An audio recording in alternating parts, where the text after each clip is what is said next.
Good morning, good afternoon, everyone. If you're joining from the West Coast or Eastern or Europe, we have a very special and dear guest today, Candice Thompson, psychotherapist and TEDx speaker, who recently talked in front of a big crowd asking why AI is not your therapist, or telling people why AI is not your therapist. But here it's going to be more of a question, and it is live, so people can ask questions during. We will try to answer to the best of our ability. And we also have Mark Ritter, AW's co-founder, to answer some of your questions. Um, Candice, we have a world of AI, a world of digital, more and more digital interactions. We know, for instance, that Gen AI number one use case now has been used as a companion or as a therapist or both.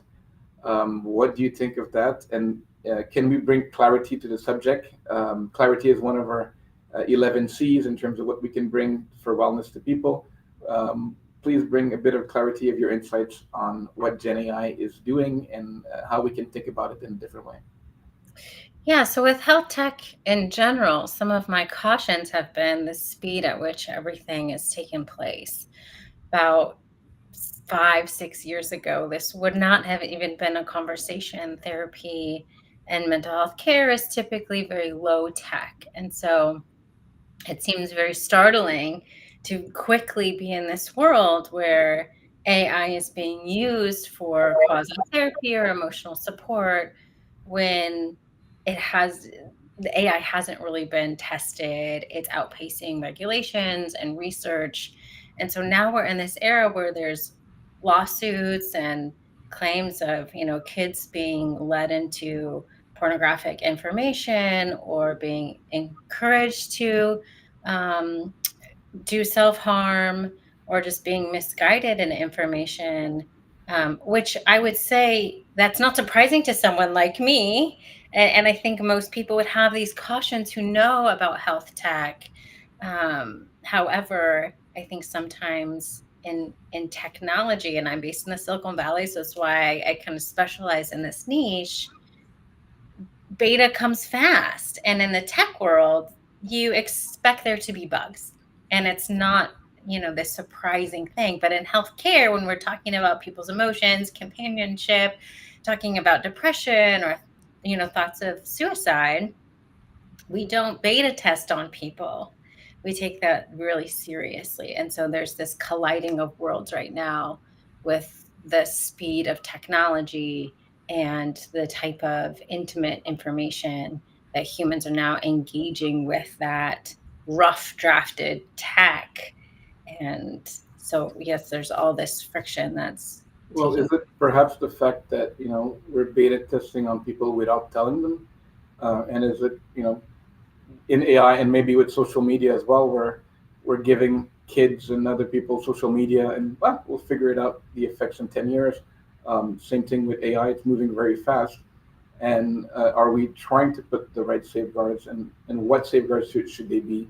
What can AI do, and what can AI not do? Those are some of the questions we'll try to answer today. Mark, any thoughts on the subject? I think people, I think you pointed to this, just feeling super overwhelmed, especially in the digital age with notifications and all the information that's coming at them. And it's easy for me to understand why people would turn to AI as a pseudo therapist, right? We'll get into that later, but the accessibility is very cost effective, right? Form of therapy that does appear on the surface as a viable alternative, right? A digital life coach says all the right things that you would want to hear, but this sort of has a sycophantic tendency to agree with everything that you have to say, and this can have some disastrous consequences, I think, therapeutic outcomes as well. So I'm really excited to have this conversation, especially considering that you have this breadth of experience, as a psychotherapist, right? Treating people with trauma and seeing, this shift over the last couple of years. This is all very new territory for us. So just to hear this from somebody who has experienced this firsthand, right? You are in Silicon Valley as well, like the heart of the AI age, right? So for you offer extremely unique perspective, and I'm really excited to have this conversation with you. Thank you. Thanks, Mark. And you mentioned the psychophantic fantasy. So we had another podcast with some newest research. We went through the research of AI causing psychosis, and you guys can check that out if you want. More importantly, there's extra risk. So if you play devil's advocate, you can say there is information out there. There is bad information, anyways. We are already in the information overload.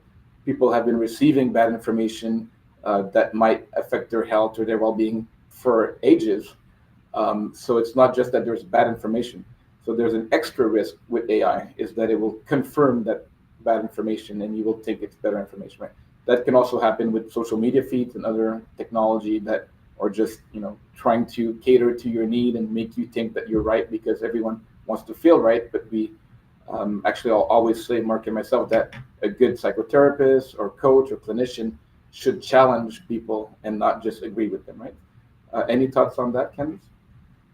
Well, what you just said about how social media or AI can replicate this, age of information, what's wild to me is it doesn't have to, right? So all of these constructs have been built by companies and they make choices. They make choices what safeguards they're going to use or what fact checking or what information they allow to be leaked out. And so that's what's startling is it's not like they have no control. And what's been shocking to me, I think OpenAI, the founders of ChatGPT or a parent company, is starting to put safeguards in. But this is very new as of lawsuits. Weeks ago, you would say things like, I want to harm myself. And I've tested it as a therapist. I'm always curious what's going to happen if I say X, Y, and Z. I'm going to use the buzzwords that I know would alarm me to assess someone for their safety. And up until recently, it would engage in those conversations. And now, of course, they can redirect and say, go to a therapist. Here's, the hotline to 988 and being able to really protect people. They had that ability all along, but they chose not to. And so that's something that I wish as consumers in general, we had empowerment to be critical thinkers around these products. And what do the products have to gain by not putting these safeguards in place? Because they often know before we do what the risks are and they allow it anyways. And they're already tallying up the costs that it might have on humans and making the choice that it's more beneficial to them to move forward anyways. The human cost or the lawsuit cost is just a drop in the bucket of how much money the valuation of OpenAI. Everyone can check it out. And isn't this actually what we're doing at AWE, Mark, in terms of doing it different and for a different purpose than just money? And Candice, we are building at AWE Digital Wellness some AI products, and we have a clinical team and we have patient and human-centric first ideas. Yet we're always ready to be challenged and innovate. And if you think that we're doing something wrong or we could do better, we're having this conversation, and we can have conversation offline to make sure that everything that we know as therapists, as humans that want to help humans, not humans that want to use AI to make more money, we can have those open conversations, not the open AI, right? Mark, what do you say about this topic? I think the challenge is trying to solve a digital problem with a digital solution, right? Where a lot of what we're talking about here, the consequences of remote work, for example, are that people leading much more isolated lives than ever. I just spoke to somebody who spends 10 hours a day just in front of his computer working, and he's feeling the social consequences, right? The impact that it has on his belief systems because of the way that he's interfacing with technology. And a lot of these companies come out saying, hey, you're feeling lonely, let's give you some sort of digital soliloquy that's going to make you feel a little less lonely. And I would say that we have to be careful because especially AWE, we are a digital company, but we are developing an AI solution that like a lot of other companies, is attempting to solve a very real human problem, right? So we have to be careful. I would be curious to hear from Candice, the boundaries that you see, technology or AI, and the boundaries that it reaches in trying to supplant that need for perhaps human attention, affection, or a personal psychotherapeutic experience. Do you have thoughts on that? Well, technology as a tool can be fantastic. It's allowing us to have this conversation right now. And so if technology is leading me to text my friend and get directions somewhere, and maybe can even, if AI, you can use it as a tool to boost, conversation starters and to give you confidence. But that's a tool. It's not the relationship. And so exactly what you're saying, so much of our lives right now, and COVID really expedited this, have us being online more and more than ever before. But as human beings, we're sensory, and we have five senses for a reason. And so I have tactile needs, and I have needs to smell, and I have needs for relationships and connections. And when we're in an office, we get those needs met so easily. We go into the break room and get coffee. We have a quick chat with a coworker. There's noise in the background. We're, touching our desk. There's so many other things happening. And when we reduce our lives to me and a screen, then I think that we're missing how much we're giving up for convenience. And yes, sometimes, it's not all or nothing. I think that's an important piece of what you're talking about. What are the boundaries? What's the balance?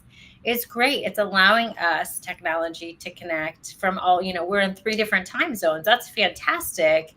And yet, making sure that we're balancing our lives, and that after this, like, I think that, Mark, you're in a cafe, like, that's fantastic. You're around other people, and really making sure that tools are connecting us to our humanity.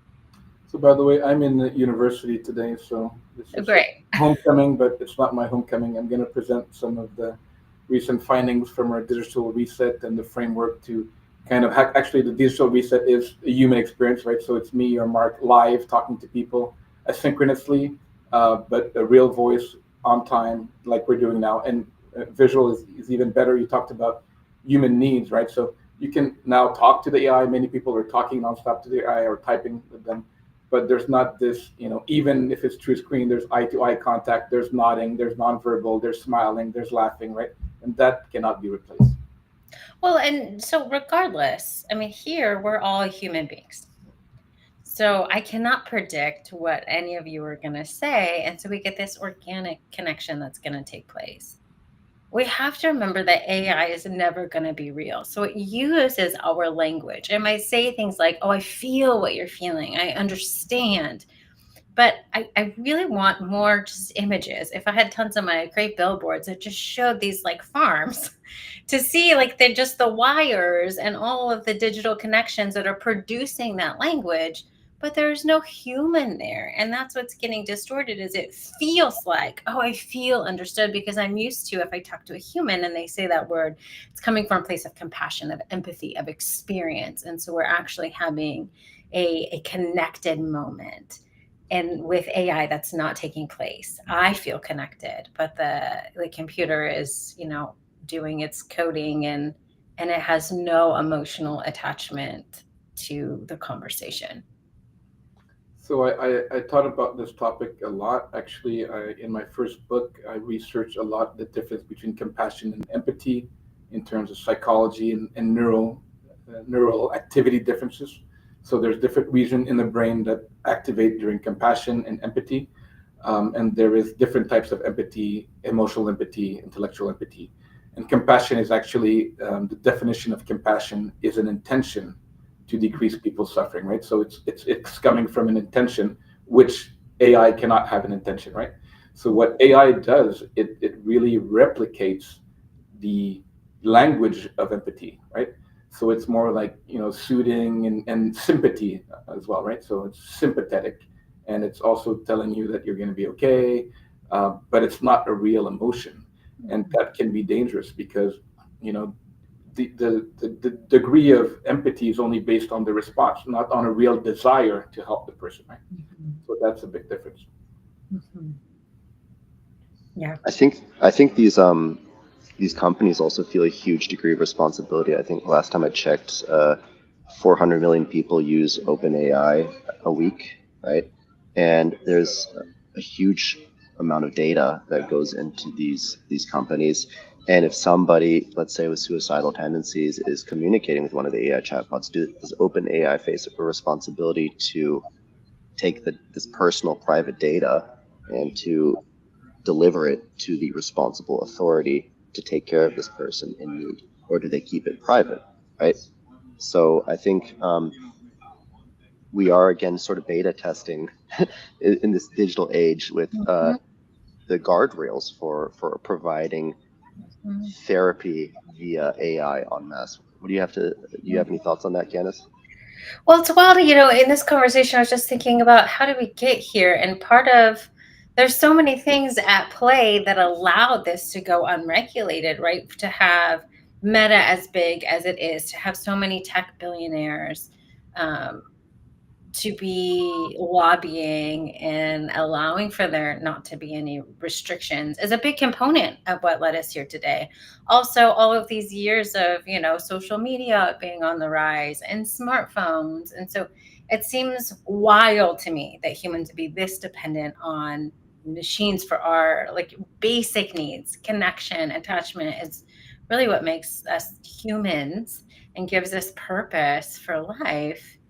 And I'm sure if, I was an alien dropped on this earth right now, it might seem really crazy. And so to think about all the layers that have led us to this place where it doesn't seem that crazy because we were working from home anyways, or I was connecting with my Aunt Sue online who lives in Texas anyways. And so the step to it not being a person doesn't seem as extreme as it did if our minds were calibrated to what they were 6 years ago. And I think we need to remember what has changed and evolved. So, thanks, Candice. And yes, there is never going to be a replacement for that real interaction. And we can give perhaps a goal to an AI. Um, we can ascribe it a purpose, but it cannot have the same purpose and meaning that we do, right? So, Vervaeke, professor of U of Toronto, talks a lot about the crisis of meaning. I actually wrote a blog recently. I don't know if it's out or yet. The marketing team is on it, talking about purpose in AI. So, uh, the first, as we've talked about, use case in 2025, use of Gen AI is companionship and therapy. And now the third, which was not on the top 10 list last year, is purpose, right? So people are looking for purpose with AI. They're asking, what should I do with my life? Is there meaning? What's my purpose? What's my goal, right? And do we really think that AI can do that? And to what degree, right? So actually we are very aware of that. So we are building those safeguards and that knowledge in our AI. So we've just released a AI very early version called Lumi that's available on the web on WhatsApp. But it comes from the scientific understanding of all those questions, right? So we presented at the San Diego Society for Neuroscience. We presented at Canadian Psychological Association with clinicians. We presented it to psychologists that could be critical about it and said, that's very interesting. You thought about it. You've asked the right question, right? So we have 96% rating of safety in terms of giving back to a human being, and not like OpenAI or others. We're not giving you a hotline. We're giving you people in the system already. So we're building a safe community where you can have access to someone, right? Because if you tell someone call a hotline, are they going to call? And who is that? And is there a waiting list, right?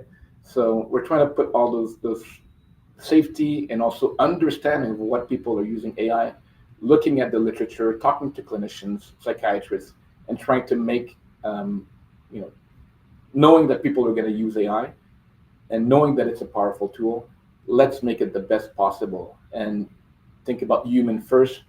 And yeah, of course, we need to eventually pay the engineers and it needs to be monetized, but that's never going to be the number one goal of what we're doing. I just wanted to pause here because we're live. If anyone has any questions for Candice, Mark, or myself, Q&A time for a little bit. So we are live on LinkedIn, Twitch, YouTube, and other platforms that I'm not even aware. So if you're watching, oh, here we go. Therapy being mostly expensive explains why people turn to AI. Will your company's package be covered by health insurance? Mark, would you want to answer that? Or the company being AWE, which company in particular is Shindu referring to? Candice also has a company, but Well, let me jump in real quickly yeah, go about, ahead. just this. And I think this is where the accessibility around AI comes in, is because therapy is really expensive. And to me, it's not a hard solve of like what would make therapy accessible to people and pay the providers, right? Because we don't want therapists to become an underfunded industry either. If health insurance were reimbursing therapists close to a market rate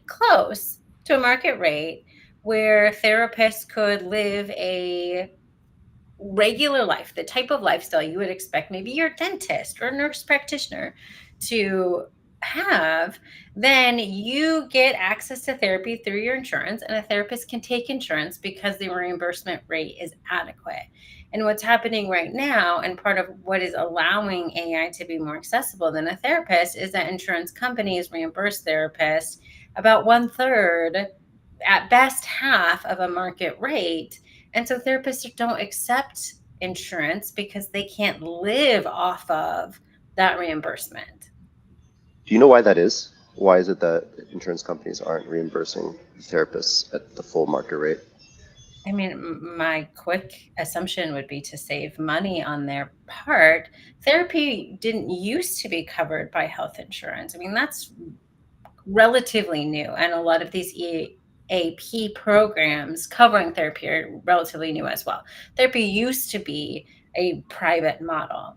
The benefits to that is that therapists, it's a weird industry. It's not the same as when you go to your doctor and it's clear, like you need this antibiotic, you need a cast for your bone. In therapy, we do these interventions where I'm listening to your body language. I'm kind of feeling the vibes. I'm asking you deep questions, and this process has been shown to work and to provide relief, but there's no map. There's no, in 8 sessions, you will have 50% reduction of therapy. It's not like that because it's relationship. And there's a mystery and art to therapy that doesn't fit the medical model the way that other physicians and medical care does. And so I think it's clunky in that way. And why you see the rise of something like CBT is like insurance wants to make that 8-step model where you can fit this criteria in therapy and we can guarantee this outcome. Therapy's never going to be like that. And so a lot of this, I think health tech and insurance is trying to make therapy what it's not, to fit into their needs, rather than letting the experts lead and to, yes, sure, support us through reimbursement, support us through creating tools that can make our work more efficient. But I think they're trying to corral therapists into this box that's just never existed before for us. And it doesn't work for the work that we do for our interventions. So there's two things that come to mind regarding it. It seems like if insurance companies were to reimburse 100%, there would be just such a huge demand for therapy in the first place that the insurance companies perhaps are worried that they would lose so much money because there would be so much need right now for psychotherapy and the reimbursement for that. I do want to share one.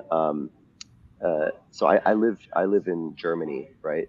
But I'm also from the U.S., so I've experienced both sides of the healthcare system. In Germany, psychotherapists are almost always covered completely by health insurance, right? But this has created actually a new problem in Germany that it's very difficult to get a psychotherapist appointment, right? Most of them are just booked out months in advance. And a lot of times people need an appointment right now. So it actually decreased in Germany. The accessibility to therapy has decreased because health insurance companies, like everybody wants to go to the therapist where they're not going to have to pay out of pocket, where the health insurance company is going to pay, right?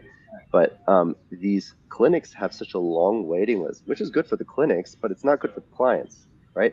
So But what a good problem to have. I mean, what you're describing is more people are getting therapy. yes, And so therapists as an industry are right. Therapist practices are full. So as an industry, we're thriving. My guess is there. More people are getting coverage. And so then the problem is, how do you make more therapists? That's a great problem to have, rather than right now is you have therapists with empty practices or getting paid under their worth and people yes. needing therapy. Nobody's winning right now. And then tech is like, I've got a solution. Come online. It's like nobody's winning but the tech billionaire companies. Sorry, Well, I'm getting on my soapbox. This is my passion project. No, of course, I understand. I think what I'm saying in that scenario in Germany is that it's good for the therapist, but I think a lot of people are still turning to AI because they can't get a therapy session at a clinic because they can't find a therapist. Sure. But my guess is Right. that because therapists are taking insurance, compared to the United States, you would have more people getting care. Right now, you have private pay therapists that have empty offices because they can't find private pay, clients, and those clients can't find therapists that take insurance. So, it's like we have both people with empty hands right now. We're in that model. Yeah. At least you have the therapist. If they're full, that means if every therapist I know right now is full, that means so many more people are getting care.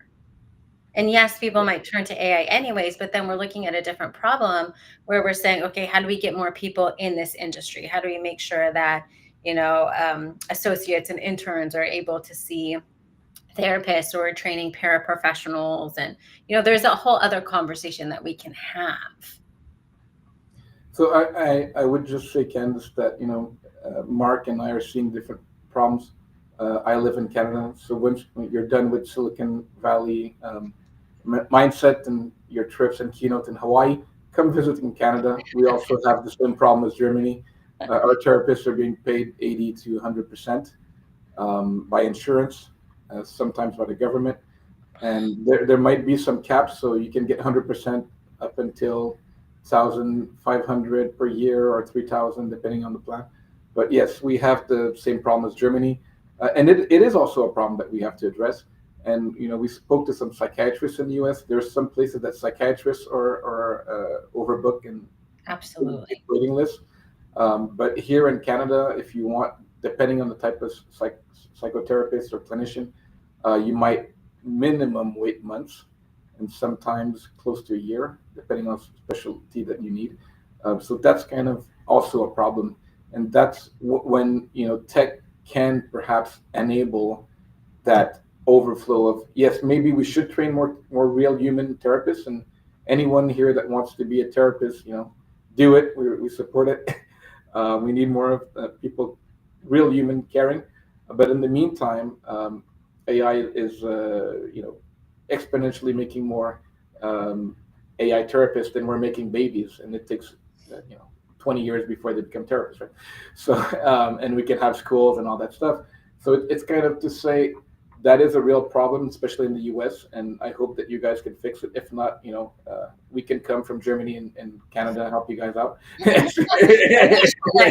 want to catch up to your problem, and then we can all, because here the issue is a lot of therapists aren't full, and I think that's the misrepresentation and marketing that I see a lot is like, oh, well, there aren't enough therapists. Again, I can only speak for the United States.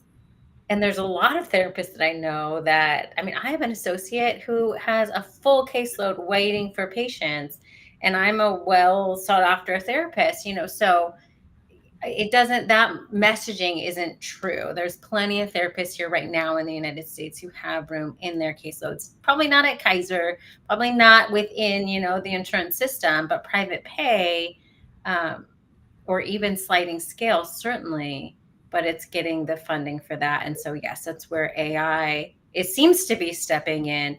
Audits step in. I mean, I think that's the question here is, there's rules around AI not being able to provide medical care. I think healthcare is also psychotherapy.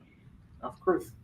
And when we talk about therapists and clinicians and coaches, there's also this level of quality, right? So we see companies like BetterHelp having very bad reviews because they're churning out their employees, and the quality of therapy and the therapeutic alliance is not there. And like we might be sought out therapists and we're on podcasts and people know us, but there's a bunch of other levels of therapists. And can you speak a bit about that, Candice? Sure. I mean, the big telehealth giants right now, I think, are part of the problem. And it's hard here because I'm sure there's real, like, well-meaning people that want to give access to therapy and to solve some of these problems. And maybe that's how something like BetterHelp started. But BetterHelp reimburses therapists around $40 an hour, which is abysmal. Abysmal. You're talking about at least master's degree licensed clinicians. You wouldn't pay that to your dentist or a nurse practitioner. I mean, there's no healthcare that is unacceptable for 1 hour. And this is also a contracted position, which means that you're taxed 30% in the United States for that. And you're paying for all of your own, business needs. So they take all that money. This is like a minimum wage. So that BetterHelp model just doesn't make any sense to me. You're only going to attract therapists who are brand new in the field, who don't know that that's not a good livable wage, or you're going to get therapists that can't get jobs anywhere else. And so they're going to turn to BetterHelp. I've seen better models for this larger telehealth. And my guess is, this is just a guess, I don't know how this stuff works, but if you can have VC backing plus insurance, plus either like a company that's paying into this EAP for you, or maybe then the client is paying a small percentage, 25, maybe $50 a session, then you can have a robust funding stream that can reimburse therapists well, and maybe can give some investors some money back and provide more available access for the average consumer. I think there's ways to do it, but we have to be more creative and we have to think about everyone involved, the client and what's best for their actual receiving good quality mental health care, the clinician, that we don't become a non-industry because no one can get jobs, or, we're paid less than the people who collect our trash. I mean, and those are great jobs to have, but we didn't go to school to make no money. And that's what's changing in the industry as well. And you're seeing all these life coaches rising up in the ranks that are like, I'll charge, $300. It's not getting reimbursed by therapy. And they're an unregulated, uncertified industry. And so something is really amiss here in the way that we're talking about therapy and mental health care. Thanks for your insight, Candice. Anything to add, Mark? Yeah, a lot of things. I mean, it seems like in the US specifically, I always had this paradox in my mind, which is like the people who need therapy the most likely can't afford it.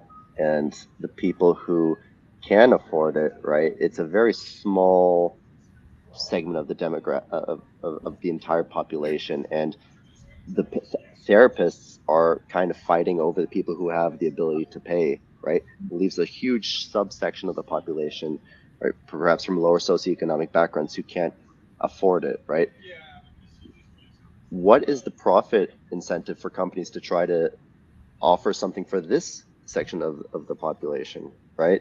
Yeah, I mean, you mentioned that perhaps the employer could compensate or reimburse some of the cost of the therapy, perhaps insurance companies, right? But it seems like, especially in the US, things only get done if there is a profit incentive behind it. That's kind of one of the reasons I don't think there's been a... Well, let me speak to that real quickly, because you also have to consider the nonprofit world. So most therapists, one of the reasons that we don't expect to make a lot of money, and how this whole system is like gotten into place in the first place, is that we often go from grad school to agency work. So we work for nonprofits, and those are places that usually get either, government funding or raise money to provide care for exactly the populations that you're talking about. So when I got in the industry, I worked with previously houseless women, women who've been in domestic violence shelters, I've worked in inpatient substance abuse clinics. So there are services and lots of providers that work in and with those populations. And it's usually who we work with first while we're getting our hours. And that's kind of the trade-off is for, clinicians that maybe you don't make a lot of money, but you're getting these hours toward your licensure. Well, I'm just going to do 3 workshops for NGOs or non-for-profit in Montreal, youth organizations and family organizations. They're associated with schools, and we're doing a workshop about digital wellness and about problematic smartphone use and technology. And we love to partner with NGOs because I think, of course, even NGOs or non-for-profit um, are getting money from funding or from donation or from fundraising. So nothing is coming out of thin air. They might have smaller budget, but maybe because they do, they're more intentional about what they do and making sure that it goes to the right population in need. Right? Mark was talking about who really needs this and how can we provide a wider web that encompass getting the therapist paid for their work, accessing the population that has less financial, right? So I think a tiered model is something Absolutely. that, right? And that's also what we're trying to do. We're community first at AWE. We're offering free resources. Our AI will have a free tier that people can, and it's not a therapist. It is just an AI to coach and guide you with a few things, and we'll always tell you to go back to a human if you need to, and we'll encourage you to go play with your friends and make real friends and not stay with the AI because the AI is supposed to make money for the company. That's not our purpose. And we just a model of a therapy as well. We've heard of many therapists that they have their 12 or 15 clients and then they milk them, right? So it's like, you're going to be my client for life. You're easy. I know you. And that's it. Yeah, And I don't know that I think that that's true because I'm not going to say that there aren't bad actors out there. In every industry, there are bad actors. Absolutely. That's a part of humanity. But therapy, why it's so unique than other fields, is because we have all of these ethical obligations that are very unique to therapy. And so something like not milking I mean, that is illegal. So that's, that person is just really a bad actor. If I have a therapist, like a client that comes in, I want to graduate them. The reality, though, is when people come in and maybe they're coming in because they're having work stress. And so that might seem like, a high functioning client. Well, then as they're getting comfortable with you, they reveal to you that they were molested. And so now you're going and doing trauma care. And that's affecting their sex life with their partner. Okay, now you're doing relational health. So the reason that people end up in therapy for a long time is not because I want to milk my client, to pay for my lifestyle. It's because if I'm doing my job right, I'm actually helping them heal the core of their being, right? This is transformative work. And so I want to help someone uncover that onion. And yes, there's some people that come in and they need something that's, more streamlined and they're in and out in a couple of months. But yeah, I think a lot of people have pain that they just don't talk about. And that's why you see someone who might be in therapy for years and years. I wouldn't dismiss the therapist as a bad actor. I would wonder, I wonder what secrets that person has, what trauma or what addictions that I don't know about that they're really trying to overcome. I there's, um go ahead. can I just chime in for a second? I think part of being on this podcast makes such interesting conversations is not only when we agree but also like disagreements. I'm just going to play devil's advocate just Please. for a moment here. I agree with what you're saying, but I would also say that there are bad actors out there in therapy, or perhaps intentionally or unintentionally. But it seems like a lot of the problems that we've been talking about that exist in the realm of therapy in the United States right now creates a profit incentivization model where therapists want to hold on to clients for as long as possible, which perhaps influences the way they administer psychotherapy, i.e., let's try to focus on the problems, right? Not to milk them, but just to keep them on board for as long as possible. I think Abigail Shriver actually talks about this in her book, Bad Therapy, that in the US, lots of people, lots of psychotherapists, they want to sustain the client relationship so that they can continue holding on to these clients, which is their source of income, right? Because there is I'm such scarcity. really curious though if that is. I would be very curious how true that is, because as someone who has this, a private practice, does it feel uncomfortable a little bit when someone graduates and I know that's going to take a chunk, of course, financially, but does that come into my work? No, because I'm well trained. And so that part of my brain and thinking about my needs is not, that's not therapeutic. So I think, if I'm a venture capitalist, if I'm in business, if I'm in finance, I've been trained to think about things monetarily. We are trained highly as therapists, right? You have grad school, and then in my state, 3,000 hours before you sit for these two rigorous board exams that have a 40% pass rate. And so that is drilled in me that that's unethical. And so I would never, and I don't think I'm unique in this. I'm also an adjunct teacher at, a graduate school. I teach this to my students who are becoming therapists. I'm also a supervisor. So it's not industry standards that people are milking. I don't think that if you, sat down with the bulk of today's therapists, that they would say that they would do that unconsciously or consciously, just like any other business. It's like saying, can't trust a mechanic because they're going to break your car because they need the money. It's like, no, there are good mechanics out there that want to do a thorough job. And that's Yep. that trust that has you coming back the next time, Mhm. not them breaking something else or finding, trying to look for problems to keep you there. So So, I agree, and I just wanted to chime in terms of um, I think that the issue is not that there's not good therapists or that the majority are not. I think what Mark's saying is it's also the system, and it's great. And thanks for sharing that and we believe the same thing. I think that when your client graduates, or like, let him fly, and then if ever they need to come back, you still have the safety net. But the more and more the aim is, and it's not about quick graduation or quick worker. It's, and you mentioned this before, right? It's not a cookie cutter 8 sessions of CBT or a 12 session of this. It doesn't work like that. And you talked about comorbidity and revealing, and then their life changes, their relationship changes. You talked about sexual desire or dysfunction in the couple, or many things, hormonal, seasonal. So things can change, right? So I'm not saying that if you're having your client for 3 years, it's bad.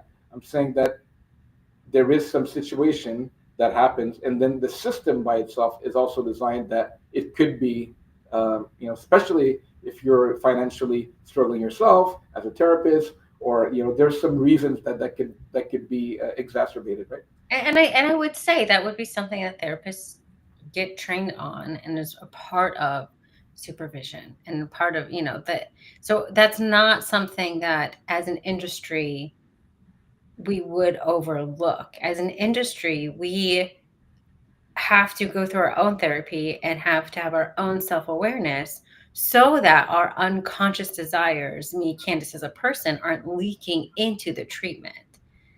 Therapists are, I mean, the brain of a therapist, we think about everything: the time we start the therapy, the time we stop, if I'm going to hand you a tissue or not, did you cross your legs because you felt uncomfortable? There's so much in therapy. Am I going to answer that text message because you're dependent on me? Is this appropriate? Is this not appropriate? I saw you in the grocery store. Should I say hi? You invited me to your wedding. Should I go to the wedding?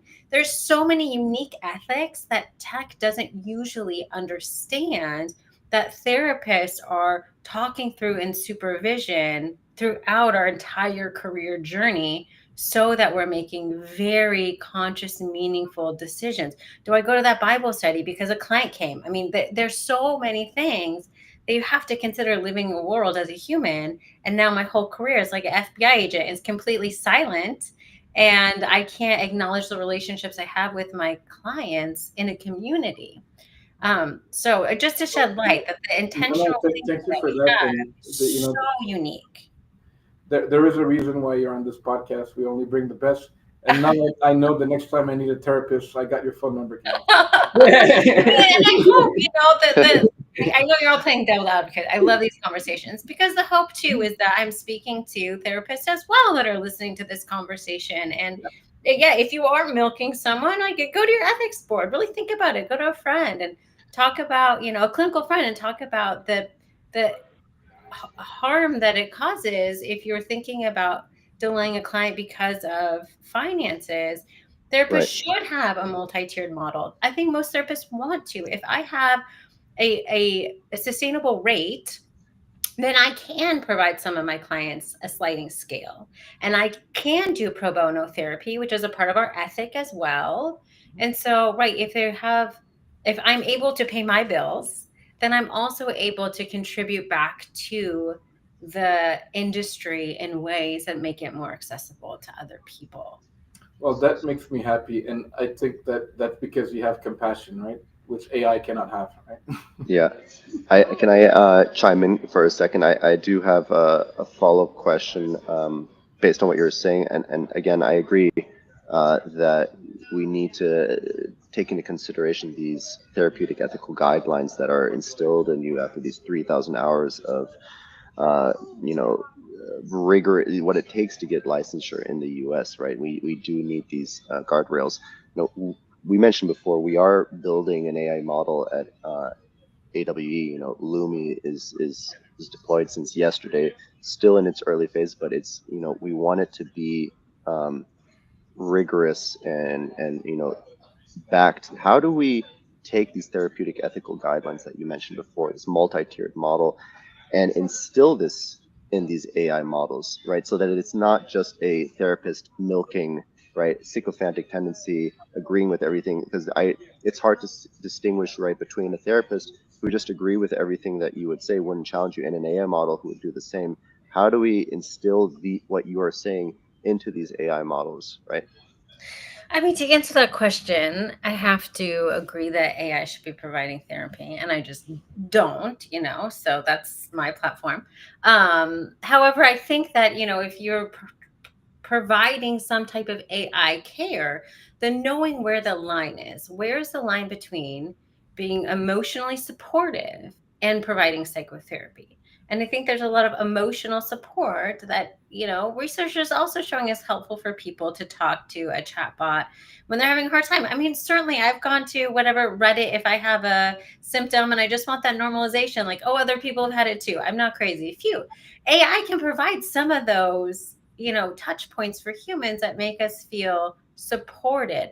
But should they then analyze and provide psychotherapy? And where is it a cross between that peer to peer, so to speak, support into healthcare? And so that would be my caution for industries, is that they're providing tools that don't cross that boundary line, so that they're not having to even ask those ethical questions about, is this good psychotherapy? Because they're able to assess, oh, hey, it sounds like you need more than just this support. It sounds like you need a therapist. Here's a listserv of therapists that we have vetted, or having those partnerships with providers who people can work with. Maybe that's another part of your business coming, is having therapists work underneath your company, and so then people have an easy off ramp from AI Right. companionship into that therapist. So I'm really glad that you answered that, because that's exactly what we're doing. That's Everything. great. Yeah. So what you're saying is that the AI, well, before we get to the question, I think I'll ask another quick question, that the AI should be able to recognize the point at which that you transition a client from emotional support chatbot to actual psychotherapy, Mhm. the ability to delineate. Okay, That's let's jump into this question that we have here. I have a friend who at some point trusted ChatGPT for understanding the source of her guilt for moving here. She's 32, and she said that thanks to it, she could release guilt and accept that. How would you respond to this? Well, it is not her responsibility. Now she's much happier without going to therapy. What do you think about this experience, and what could you recommend to my friend? Candice, seems like a question in your realm, field of Yeah, expertise. I How would can't you? pretend that the AI isn't helpful and isn't working for people. Clearly, that's why people in droves are using AI in this way. In my experience with ChatGPT, is it basically is providing what we call like a person-centered approach, where they're agreeing and validating to you, and that is leading people to their own self-realizations. And so that sounds like maybe what the friend got from that experience is AI saying, oh yeah, this is so hard, this is right, how did you feel, and got you to your own revelation. And that's happening. And so is that my desire for humanity? It's not. It's people getting relief from it, they are. And so, I think that's where we're having to wrestle with. That's a tool that your friend used, and now they're feeling free. I hope it was the right thing, and I hope it's not causing additional problems or, um, part of my skepticism is, obviously I don't know this friend. If your friend is a narcissist or has any other type 2 personality disorder, they might feel great and guilt free because the AI just agreed with them so much that they feel right. And maybe they shouldn't feel right. Maybe they should sit with that guilt. Maybe they should take personal responsibility. I don't know. And so that is the risk here, is that people are feeling better, but is it actually clinically better? Are they, just getting affirmations on things that are unhealthy? Just to put this in context, right? So we have this recurring theme of convenience and cost, right? Lower cost, easy convenience, easy access, and then risk, right? So what's the risk? And are people that are not psychologists or neuroscientists like us or therapists, are they aware of those risks when they're blabbing and saying, "Oh, this feels good," right? And I would say like my motto as a writer, as a coach, as someone who talks about happiness, you or my friends, might say like, "I don't like you, Chris," today because I'm going to challenge you, right? Mhm. Mark works with me. How much do I challenge you, Mark? All the time. Yeah, right. So a good therapist, a good coach, a good friend that's aware needs to challenge you, right? So when you have an AI that's agreeing, that's a big risk, right? So you want someone that cares. So I have compassion for Mark. I love him. I care for him. I want his best. But one of the ways to do that is to challenge him, Mhm. right? Yeah, absolutely. And that takes time in therapy, right? That you have to build that rapport with the client and that Right. trust. And so you do validate their experience, but then there's a time that you get to take these relational risks of say, hey, you know that I care about you. And when you say that you're feeling unjust in this, and what I've experienced of you in these stories is, what if you actually are causing problems? What if you are part of what's hurting someone's feelings, and that's valid to that person? Can we talk about that? Can you? And the hope is that we've built enough skills by that point that the person has the emotional fortitude to have that self-reflection and to actually question themselves, and they're not going to, fall apart. Yeah. But that we've done all this work along the way that they get, oh, actually, whoa, what an epiphany. I think that maybe I did something wrong here. Oh, now I have to grieve what I'm doing to the world. So yeah, the AI is never going to be able to provide some of that, but it can validate, and validation feels so good to all of us. That's why we love, social media. Algorithm feeds us what we already like and believe, because we want to feel right about our thought process. Don't worry, Candice. Same thing as I'm going to call you for therapy. If you need AI, you're going to use Lumi because the AI is going to be like me. It's going to challenge you, and you're not going to like it. That's the idea. Any thoughts on this, Mark?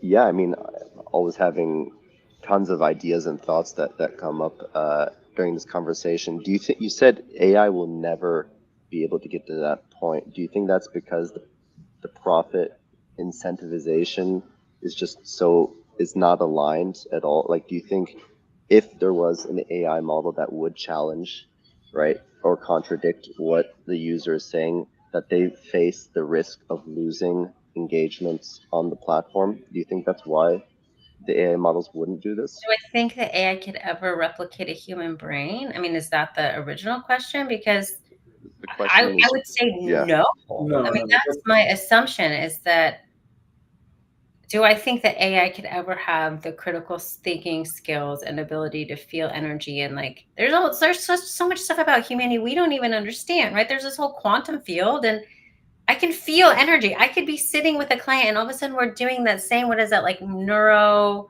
I forgot what it's called. When you're Neurolinguistics. hearing. So I think what you're referring to is co-regulating, right?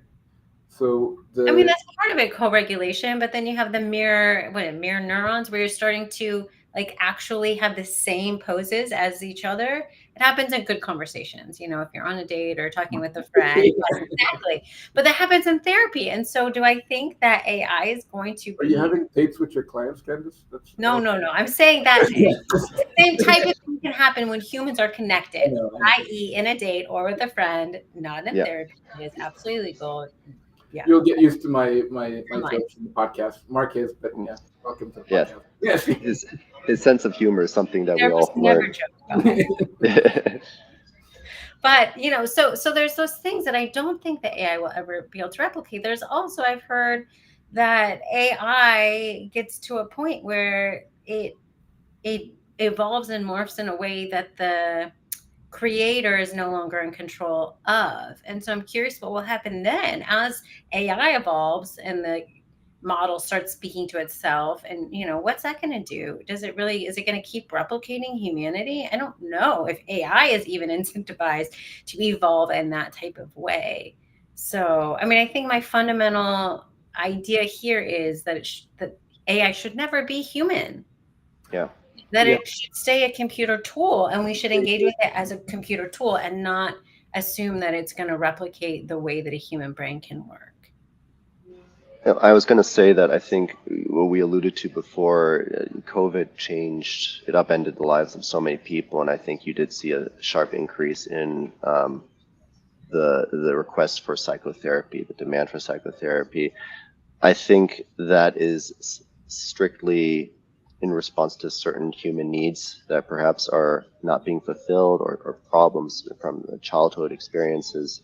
I am thinking, beyond just psychotherapy, there's there, I've heard Scott Galloway speak a lot about like the epidemic of lonely men, right? And there's things like OnlyFans or parasocial relationships online that are attempting to supplant that need for affection. Interestingly enough, less so pornographic, more intimate experiences online, because a lot of these men are feeling so lonely, right? And they're turning to these online models. I would say that we're already beginning to move into a really weird direction, not just with sex robots and all that stuff, but like actual models that mimic like a human partner, right? Online. There's already, I've heard stories of guys who are subscribed to like an OnlyFans creator, and they think they're writing with her, but it's really some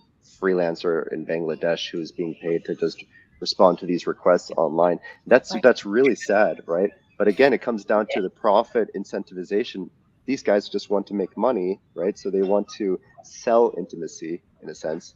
And there's people who really have this pain, right, on the other end. But like you said earlier, you can't go back to the source of what's causing the pain to fulfill it, right? If technology and being isolated is causing more pain because now you're not out at bars and you kind of lost your edge of your confidence and your social skills, don't keep going to online to fill that. Go join a hiking group. Go, find a church. Go on a dating site. What we need is more human to human contact. And so obviously I can't change the like moving train that's already created. No, we can. We will. That's what we're doing. But I would say saying, don't that you're right. This is already happening. Why don't people pivot and encourage each other to have those awkward first dates instead, and go to that like bar and buy someone a drink instead, and start to get real nourishment in human to human contact. 100% agree, Candice. And just to clarify, when Mark says COVID happened, right? So it's not COVID that happened. It's that people were locked up in their home.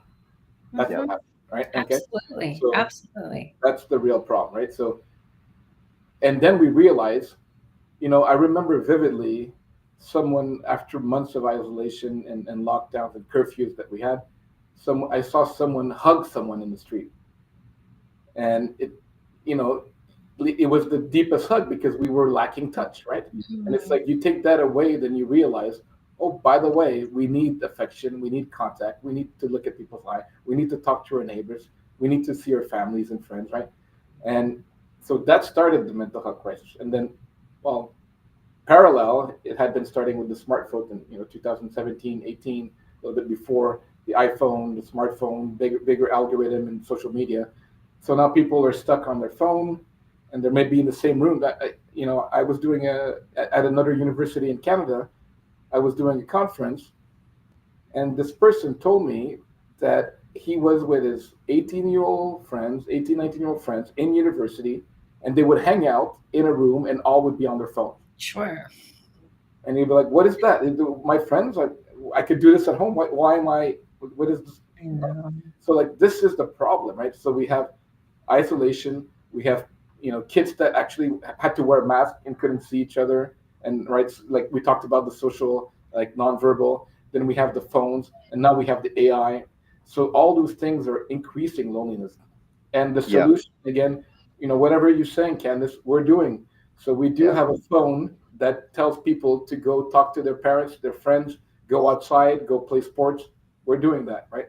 So it's an OS that's built to use a phone as it can be used, but also challenges you, like I would do, to go and do things and talk to human beings, right? So Well, it sounds like that phone needs $1 billion marketing budget. we're trying. At least they're watching, right? I mean, but I think that's what needs to happen, is that right now the loudest voices have the biggest, deepest pockets. And so you have all of this tech money that's going into encouraging people to keep doing the things that are actually destructive to them. And it's low-hanging fruit, right? Like if you get a dopamine hit by swiping on, an app, that's so much easier than the real life stuff of like sitting in a room with someone and having to think of a conversation and saying something stupid and feeling embarrassed. Like we just have to return to being human, and human is not as good as when we're being pumped with dopamine. That is like all of these online apps are gamified. And so now we're addicted, most of us, to our tech products. Then the content becomes so and so similar, right? So all the memes are looking the same, all the dancing videos are the same, all the cat videos are similar, just with a little tweak. All the Well, hopefully AI is going to overplay its hand. Sorry, go ahead. I think the hope to me would be that AI overplays its hand, and then it starts to dilute the content with things that aren't real, and people get bored, and that they want things of substance, and so they start looking somewhere else. I was just gonna play again my role as devil's advocate on this podcast. Not to be the guy who just disagrees, but I really am enjoying this conversation. I have these thoughts that come up. I agree with what you're saying again, that the solutions are there. I just think that most people tend to follow the path of least resistance, which is to stay at home, to go on their phone, right? Watch porn or go on a social media site, because going to a bar and meeting a woman in person is very intimidating. The thought of that is very intimidating.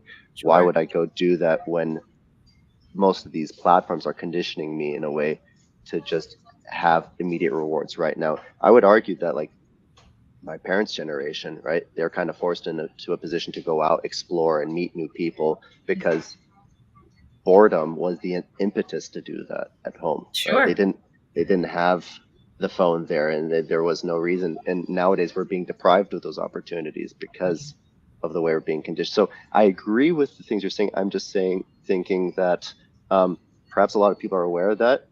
Mm-hmm. Just the incentives, the way they're being conditioned by the platforms is just saying like, okay, yes, I'd rather go eat fast food, right, than go spend money on something that's healthy because it's super convenient and it's there right now. I can just order Uber Eats and whatever, rather than putting in the effort of cooking something for myself or making something healthy. It's like people are like, yeah, it's true. It's just very easy right now to.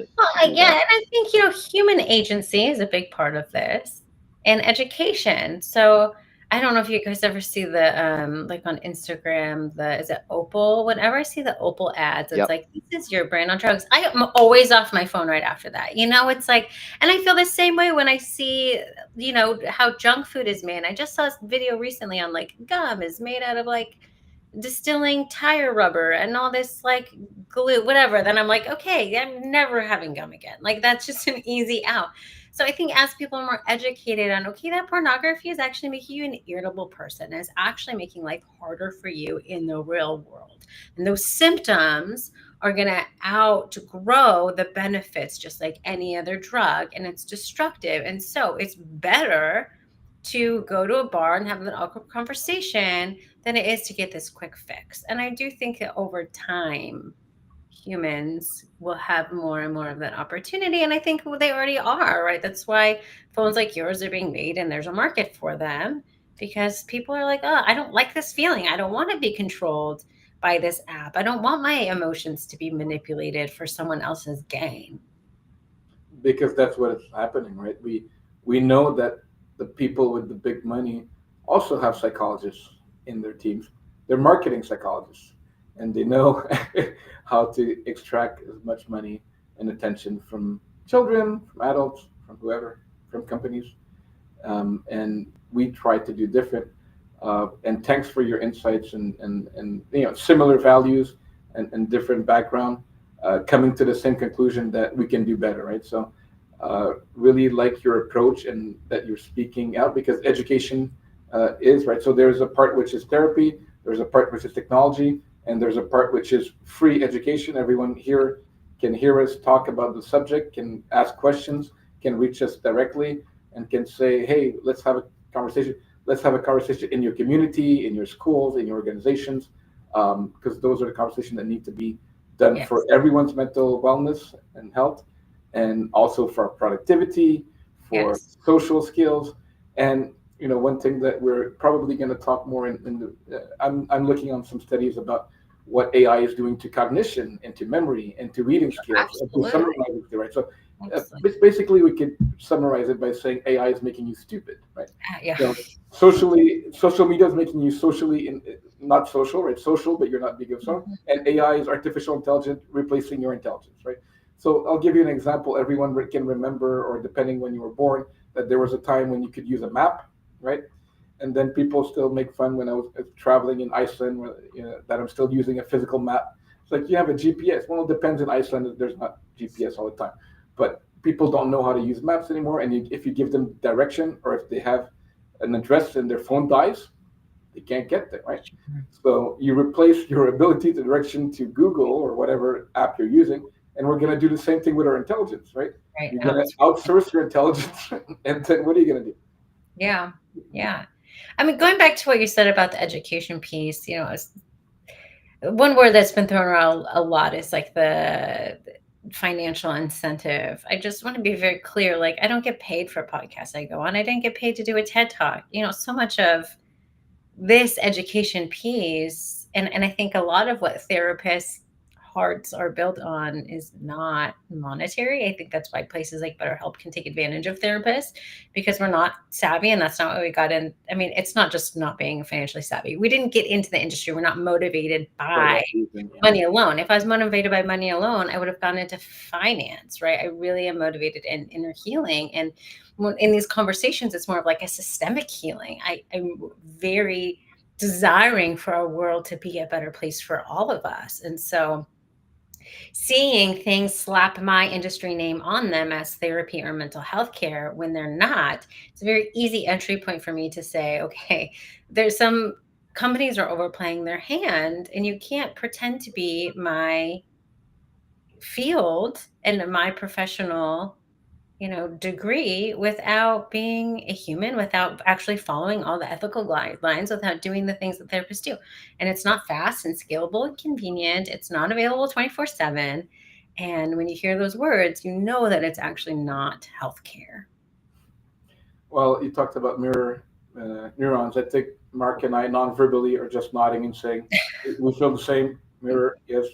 We just want to help the world. We built this company on that only premise is, how can we wake up every day and sometimes not sleep at night, which I do too often, and try to just make the world better in education, in building technology, and having those conversations, in listening, right? Not just talking, listening to what people need, what people are have experienced, and try to help. And thank you for having that same mindset and doing your part. We really appreciate that.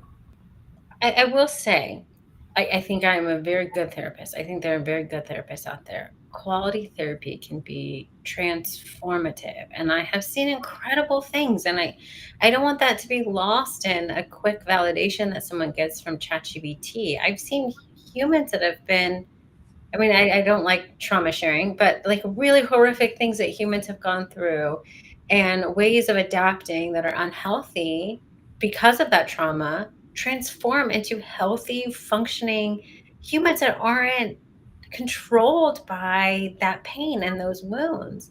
That's what therapy has its best has to offer us. And there is no good replacement that I've ever seen for that work. It's a journey, and inner healing requires human to human connection. I'm here to present some findings about our digital reset format and things that we're trying to innovate.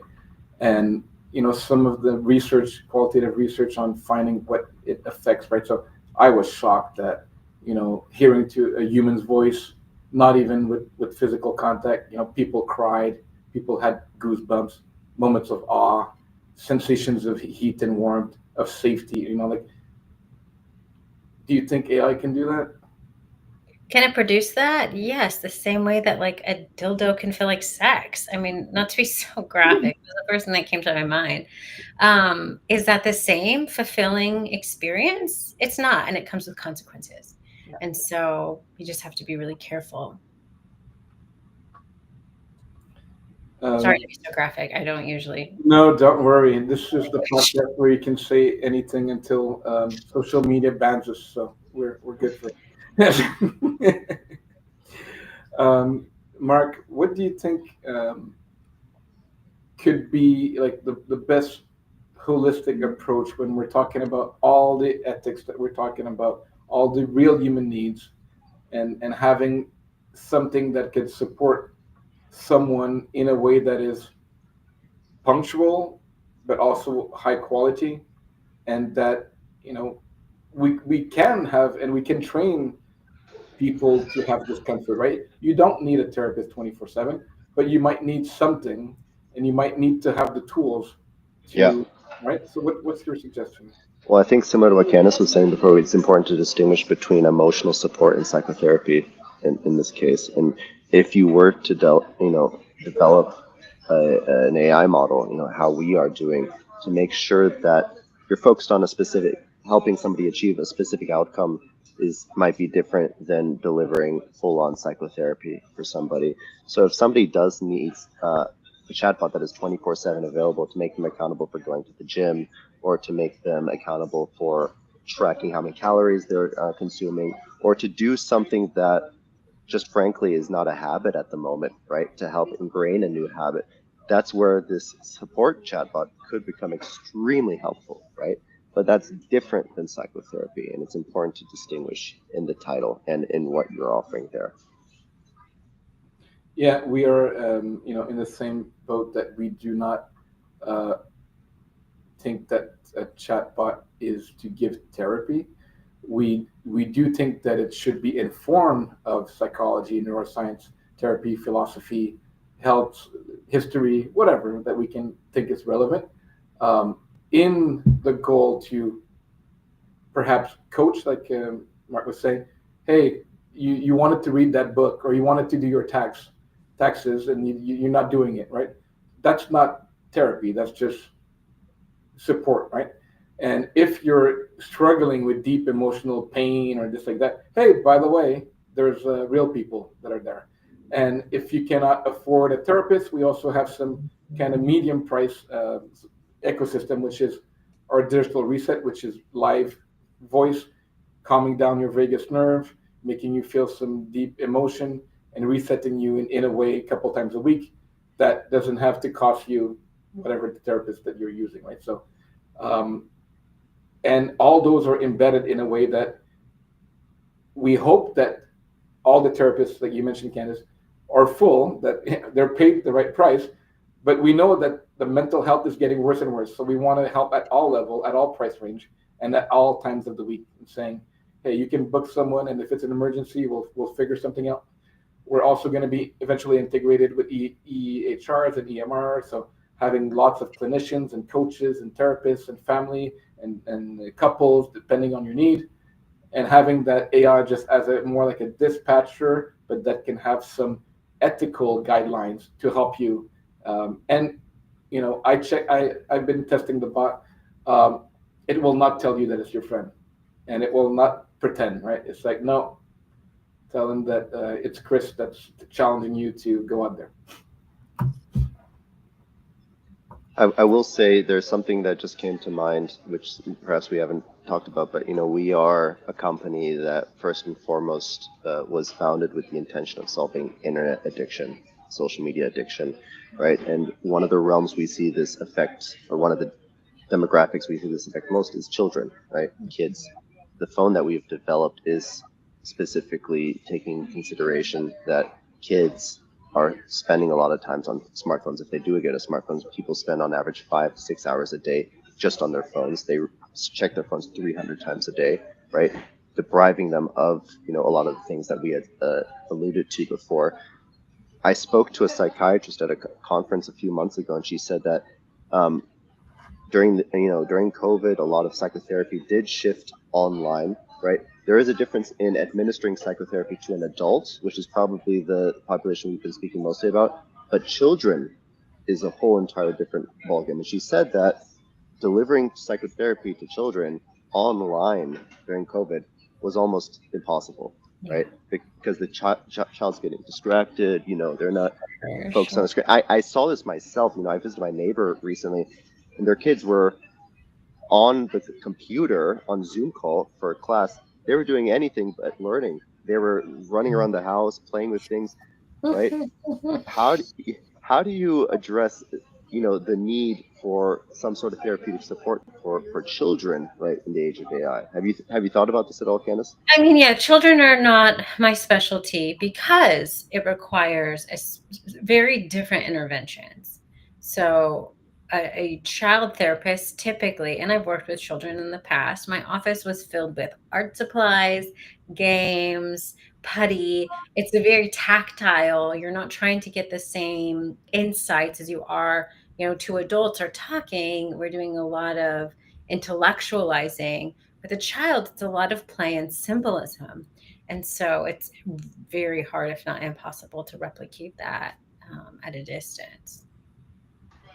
And I was just going to say, the phone that we've developed does try to incentivize behavior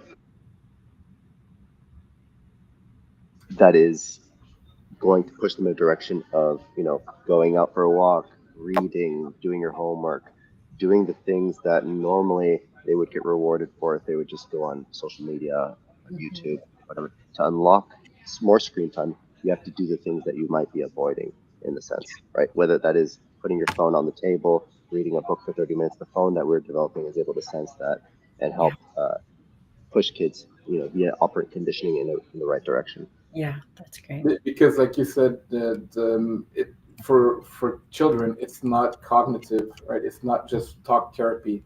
It's more like creating those habits where neurodevelopmentally they can, by doing, get that dopamine in a different direction, right? Because we know that in neurology, everyone's talked about dopamine detox.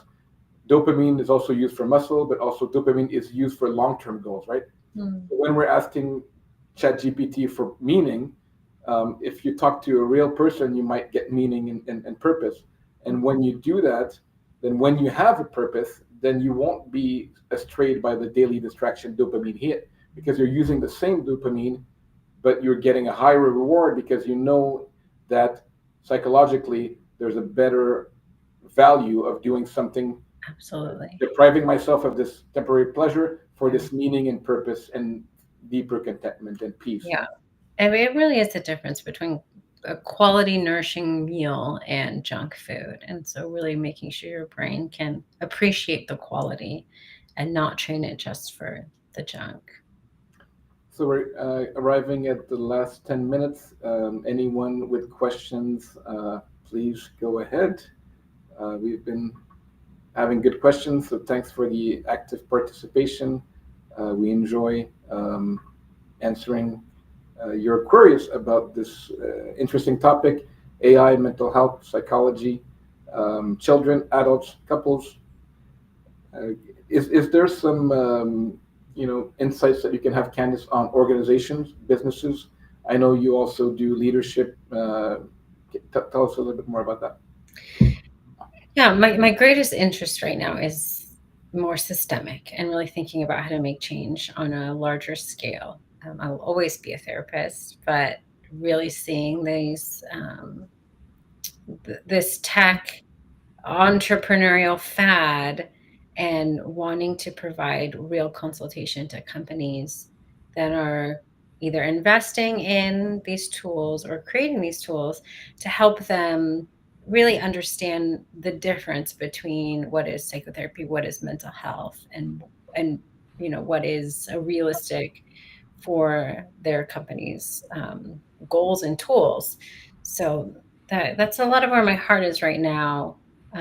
It's shocking to me how many times I meet founders who, yes, they have a good heart for, wanting good outcomes and the best for humanity, but to not have any psychology or psychotherapy background, and then to think that you can create a therapy company or a mental health company is just absurd. It's like I want to open up a dentist shop or something. Like, it's just absurd. I can't do that with just money alone. And I think tech gives a solution. And the Silicon Valley is a thrilling place to be in, but it gives this like larger than life, God-like impression to people where they can do it all and break any barrier. And wanting to bring some of that grounding to the vision to help people provide tools that are actually going to be sustainable for them, right? For their companies, and not just burn out, but also for the people using them. Well, thanks for saying that. And yeah, it's sad. We haven't started the company like that. We started day one from board of advisors. We have neuroscience and psychology and therapy background, Mark and I, and we keep talking to people like you. So you're always invited to the conversation on and offline, to make sure that we're doing to the best of your knowledge. What if you're going to talk about us or our products or our services, that that we're doing something and you can verify that we're doing it right, because it's not about playing a facade or saying things like, this is the deep mission that we have for ourselves, and challenging other organizations to do that right. It's just great that you're doing that work. We appreciate that, Candice. Yeah, absolutely. Yeah, thanks so much for speaking with us, Candice. I think you're really onto something. Your TED Talk really exploded. It was 2 weeks ago, and I think you definitely struck a chord.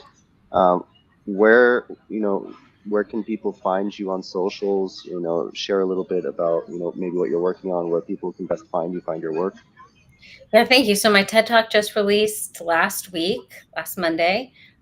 So the best ways to follow me is I'm very active on LinkedIn. My LinkedIn handle is Candice Thompson, LMFT.